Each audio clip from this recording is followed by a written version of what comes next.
একদিন সকালে আফ্ফান্দি 10টি গাধার পিঠে শস্য বোঝাই করে হাটে নিয়ে যাচ্ছিল। সে নিজে একটি গাধার উপর বসেছে আর বাকি 9টি গাধা তার পিছন পিছন চলেছে। খানিকটা চলার পরে তার মনে হলো, গাধাগুলোকে গুনে দেখি তো, সবগুলো আছে না আবার এদিক ওদিক পালিয়ে গেছে। যা ভেবেছে ঠিক তাই, একটা গাধা কম পড়ছে কেন? ভীষণ চিন্তিত হয়ে আফ্ফান্দি গাধার পিঠ থেকে নেমে এদিক ওদিক খোঁজাখুঁজি করতে লাগলো। বিস্তর খোঁজাখুঁজি করে গাধাটিকে খুঁজে না পেয়ে আবার সে ফিরে এসে গাধাগুলিকে গুনতে শুরু করলো। এবার সে দেখল তার 10টি গাধাই আছে।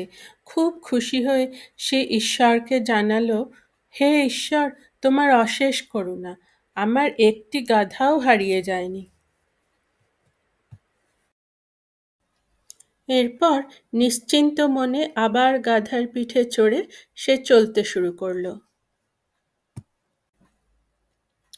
কিছুটা যাওয়ার পর মনে হলো, আবার একবার গাধাগুলিকে গুনে দেখি তো, 10টাই আছে না আবার কম পড়েছে। গুনে দেখে মাত্র 9টা গাধা। আরেকটা গাধা গেল কোথায়? আবার সে গাধার পিঠ থেকে নেমে এদিক ওদিক খোঁজাখুঁজি করতে লাগলো।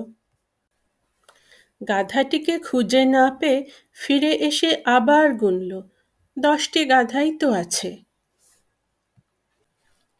শেষকালে আফ্ফান্দির মনে হলো, আচ্ছা, আমার হাঁটাই ভালো, আমি যখনই গাধাটার পিঠে চড়ছি তখনই একটি গাধা হারিয়ে যাচ্ছে। তারপরে সে গাধাগুলোর সাথে হাঁটতে শুরু করলো।